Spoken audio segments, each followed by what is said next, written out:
జగములు రక్షించే సకల జ్ఞానమూర్తి. ఎవరింట తాను కొలువుండునో కలుగును వారికి కీర్తి. సకల సంపదల మూలము సుమనోహరి లక్ష్మి.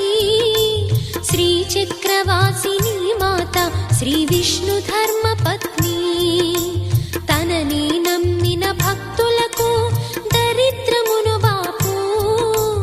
కొలిచెడి వనితల కొంగులలో బంగారము నింపు.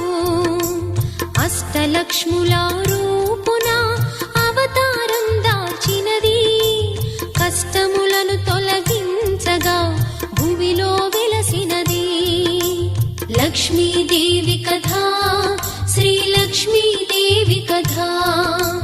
లక్ష్మీదేవి కథ శ్రీ లక్ష్మీదేవి